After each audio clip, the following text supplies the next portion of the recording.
Assalamualaikum warahmatullahi wabarakatuh. Nama saya Febiona Galuh Damayanti dari kelas C Ekonomi Syariah dengan NIM 087. Saya akan membacakan materi kelompok pertama, pengantar akuntansi, yang judulnya pengantar akuntansi dan perusahaan. Dalam suatu perusahaan, baik perusahaan jasa maupun perusahaan dagang, perlu diadakannya laporan keuangan yang baik. Laporan keuangan menunjukkan apa yang telah dilakukan atau penanggung-jawaban manajemen atas sumber daya yang dipercayakan kepadanya.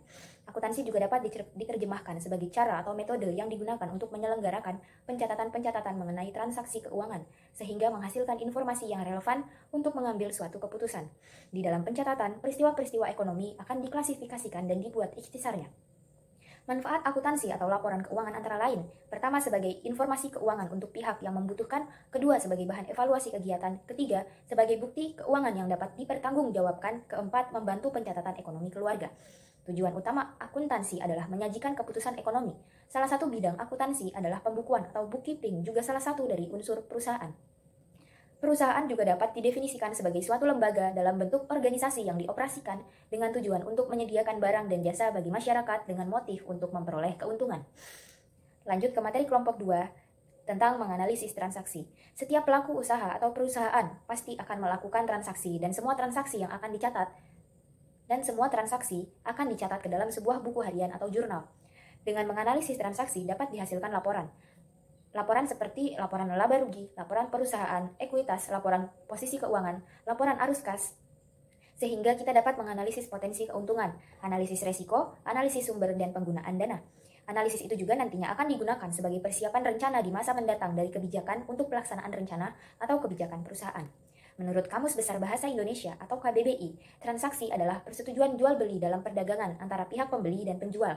Transaksi ada 5 jenis, yaitu transaksi dengan pemilik, transaksi dengan pelanggan, transaksi dengan pemasok, transaksi dengan kreditor, dan transaksi dengan penyedia nilai tambah. Analisis transaksi merupakan tahap pertama dari siklus akuntansi. Hasil dari analisis transaksi dicatat dalam buku jurnal, kemudian diposting atau diakunkan ke dalam buku besar. Akun didaftarkan sesuai dengan urutan-urutan, yaitu pertama aset, kedua liabilitas, ketiga ekuitas pemilik, keempat pendapatan, dan yang terakhir beban. Manfaat analisis transaksi dalam akuntansi yaitu pertama untuk mengetahui posisi keuangan periode tertentu, kedua untuk menganalisa kelemahan perusahaan yang ada, ketiga untuk mengetahui kelebihan perusahaan yang dimiliki, keempat untuk mengetahui langkah lanjutan pengambilan keputusan, kelima sebagai bahan evaluasi dan penilaian kerja. Lanjut ke materi kelompok 3, yaitu proses penyesuaian akuntansi. Karakteristik proses penyesuaian. Konsep periode akuntansi atau accounting period konsep mengharuskan pendapatan dan beban dilaporkan pada periode yang tepat dengan mengacu pada International Financial Reporting Standard atau IFRS yang mengharuskan penggunaan akuntansi berbasis accrual atau accrual basis of accounting. Konsep akuntansi yang mendukung pencatatan pendapatan dan beban yang terkait dengan pendapatan tersebut pada periode yang sama disebut konsep pemadanan atau matching konsep atau prinsip pemadanan atau matching principle. Proses penyesuaian. Beberapa akun memerlukan pemutakhiran dengan alasan sebagai berikut. Pertama, beberapa beban tidak dicatat secara harian. Kedua, beberapa pendapatan dan beban direalisasi dengan berlalunya waktu dan bukan transaksi yang terjadi secara khusus. Ketiga, beberapa pendapatan dan beban mungkin belum dicatat. Jenis akun yang memerlukan penyesuaian. Pertama, beban dibayar di muka atau prepaid expenses. Kedua, pendapatan diterima di muka atau unearned revenues. Ketiga, pendapatan yang masih akan diterima atau accrued revenues. Dan yang keempat, beban yang masih harus diterima atau accrued expenses. Ringkasan proses penyesuaian meliputi jenis penyesuaian, ayat jurnal penyesuaian, dan pengaruh penyesuaian dalam laporan keuangan. Materi kelompok 4, yaitu menyelesaikan siklus akuntansi. Neraca dan laba rugi dengan teknik neraca lajur, laporan posisi keuangan atau balance sheet atau statement of financial position atau dikenal juga sebagai neraca adalah suatu bagian dari laporan keuangan suatu perusahaan atau entitas bisnis yang dihasilkan dalam suatu periode akuntansi di mana menunjukkan posisi atas keuangan perusahaan tersebut pada akhir periode akuntansi tersebut yang bisa menjadi dasar dalam menghasilkan keputusan bisnis. Informasi yang bisa disajikan di dalam neraca diantaranya posisi atas sumber kekayaan perusahaan dan sumber dari pembiayaan untuk memperoleh kekayaan perusahaan tersebut di dalam suatu periode akuntansi. Langkah-langkah menyusun neraca lajur dalam akuntansi adalah: 1. Membuat format neraca lajur. Kedua, isi kolom nomor akun dan nama akun beserta saldo akunnya. Ketiga, isi kolom jurnal penyesuaian. Keempat, mengisi kolom neraca saldo penyesuaian. Kelima, mengisi kolom neraca. Keenam, mengisi kolom laporan laba rugi. Jurnal penutup. Jurnal penutup adalah jurnal yang dibuat pada akhir periode akuntansi untuk mentransfer saldo dari akun sementara ke akun permanen. Akun sementara adalah akun dalam buku besar yang digunakan untuk mengakumulasi transaksi selama periode akuntansi tunggal. Laporan laba rugi adalah laporan keuangan yang digunakan untuk menggambarkan kinerja keuangan dan kegiatan perusahaan selama masa pembukuan 1 tahun. Akun sementara dalam buku besar terdiri dari akun laba rugi seperti akun penjualan atau pengeluaran. Ringkasan pendapatan adalah akun sementara yang digunakan untuk membuat jurnal penutupan. Akun permanen adalah akun yang menunjukkan posisi keuangan lama perusahaan. Akun neraca adalah akun permanen. Ada 4 langkah dalam pembuatan jurnal penutup berdasarkan laporan keuangan di atas, antara lain: 1. Tutup semua akun pendapatan ke ringkasan pendapatan. 2. Tutup semua akun pengeluaran ke ringkasan penghasilan. 3. Tutup ringkasan penghasilan ke akun modal yang sesuai. 4. Tutup penarikan ke akun modal. Jurnal pembalik. Jurnal pembalik akan disusun ketika memasuki awal periode. Singkatnya, ini adalah jurnal yang harus dibukukan sebelum adanya transaksi di awal sebuah periode. Secara umum, jurnal ini merupakan timbal balik dari adanya penyesuaian. Hanya saja, tidak semua jenis jurnal penyesuaian harus menggunakan laporan jurnal pembalik. Akun-akun yang membutuhkan jurnal pembalik: 1. Ayat jurnal penyesuaian. 2. AJP atas pendapatan. 3. AJP atas biaya yang dibayarkan di muka. 4.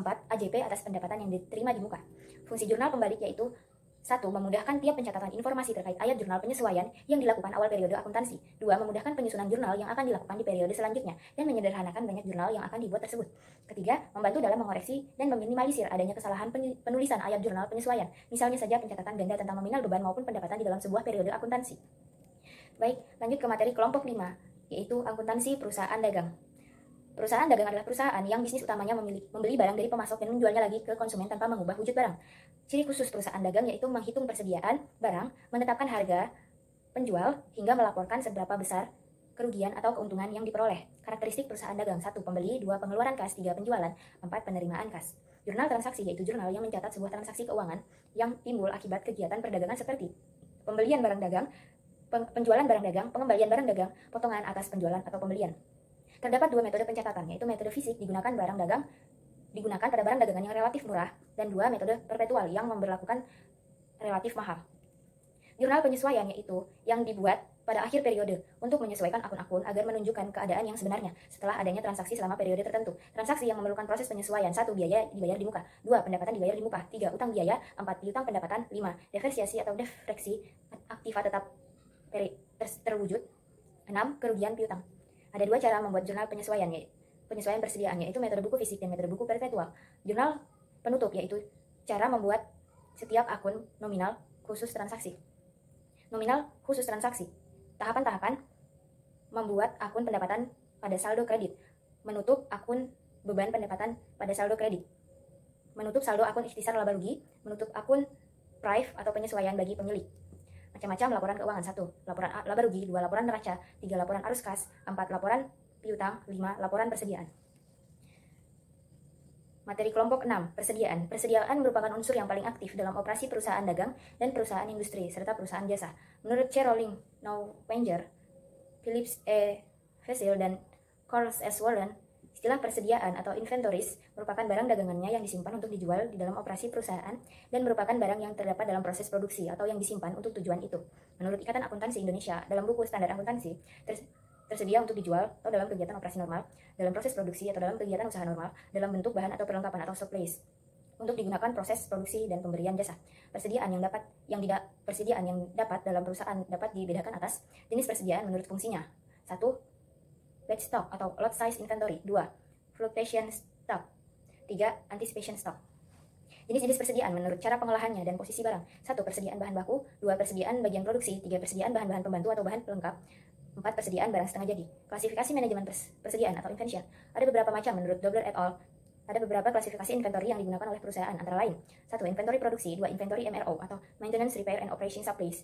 3. Inventory in process. 4. Inventory finished goods. Alasan memiliki persediaan. Secara umum, alasan untuk memiliki persediaan adalah sebagai berikut. Pertama, untuk menyeimbangkan biaya pemesanan atau persiapan dan biaya penyimpanan. 2. Untuk memenuhi permintaan, misalnya menepati tanggal pengiriman. 3. Untuk menghindari penutupan fasilitas manufaktur akibat kerusakan mesin, kerusakan komponen, tidak tersedianya komponen, dan pengiriman dan komponen yang terlambat. 4. Untuk mengunggah proses produksi yang tidak dapat diandalkan. 5. Untuk manfaat diskon. 6. Untuk menghadapi kenaikan harga di masa yang akan datang. Tujuan persediaan: 1. Menghilangkan pengaruh ketidakpastian. 2. Memberi waktu luang untuk pengelolaan produksi dan pembelian. 3. Untuk mengantisipasi perubahan pada permintaan dan penawaran. Baik, materi kelompok 7, yaitu Undang-Undang Sarbanes-Oxley, pengendalian internal dan kas. Sarbanes-Oxley atau Sarbanes-Oxley Act 2002, Public Company Accounting Reform and Investor Protection Act of 2002 atau Undang-Undang Perlindungan Terhadap Investor dan Pengaturan Akuntansi Perusahaan Publik atau yang kadang disingkat SOX, Sarbanes atau SOA, adalah sebuah produk hukum federal Amerika Serikat yang menetapkan standar baru standar baru dan lebih baik bagi semua dewan, manajemen perusahaan publik, serta kantor akuntan publik atau KAP, yang ditetapkan dan telah disahkan oleh Presiden George W.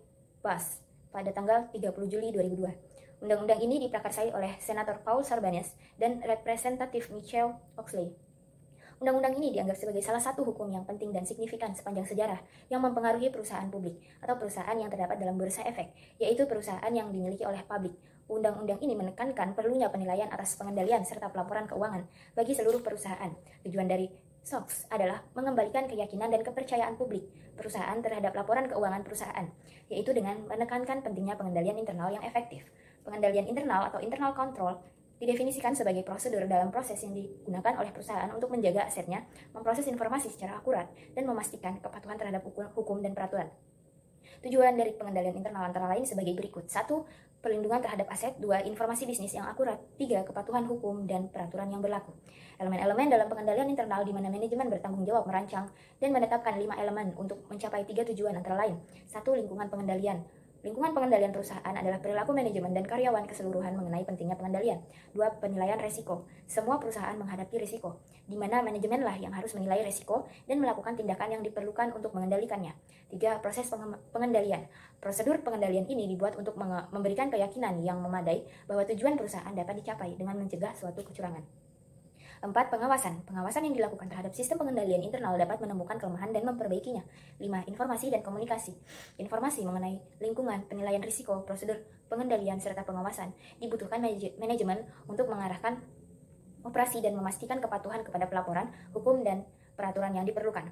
Pengendalian terhadap penerimaan dan pembayaran kas. Kas adalah sebuah jenis uang yang diterima oleh bank untuk disimpan di rekening tabungan meliputi uang logam, uang kertas, cek, giro, wesel, dan simpanan uang yang tersedia untuk ditarik kapan saja dari bank dan lembaga keuangan lainnya. Pengendalian terhadap penerimaan kas dapat meliputi 1. Kas yang diterima dari penjualan tunai. 2. Kas yang diterima melalui transfer dana elektronik. 3. Kas yang diterima melalui cek atau giro. Pengendalian terhadap pembayaran kas meliputi 1. Sistem voucher. 2. Sistem transfer elektronik. Penggunaan rekening bank atau rekening bank. Alasan perusahaan menggunakan rekening bank adalah untuk tujuan pengendalian. Penggunaan rekening bank tersebut dapat mengurangi jumlah uang tunai di toko atau kantor pada waktu tertentu. Rekening koran merupakan rangkuman seluruh transaksi. Rekening bank sebagai alat pengendalian terhadap kas. Perusahaan dapat menggunakan rekening koran untuk membandingkan transaksi kas di dalam catatan akuntansinya dengan catatan yang dibuat oleh bank. Rekonsiliasi bank merupakan informasi dan jumlah yang menyebabkan saldo kas yang dilaporkan dalam rekening koran berbeda dari saldo kas dalam buku besar, yang bertujuan untuk menghasilkan saldo kas yang disesuaikan. Rekonsiliasi bank biasanya dapat dibagi menjadi 2 bagian, yaitu bagian pertama disebut sebagai bagian bank, dimulai dengan saldo kas menurut rekening koran dan berakhir dengan saldo yang disesuaikan. Bagian kedua disebut sebagai bagian perusahaan, dimulai dengan saldo kas menurut catatan perusahaan dan berakhir dengan saldo yang disesuaikan. Itulah materi dari 7 kelompok pengantar akuntansi. Sekian yang dapat saya sampaikan. Wassalamualaikum warahmatullahi wabarakatuh.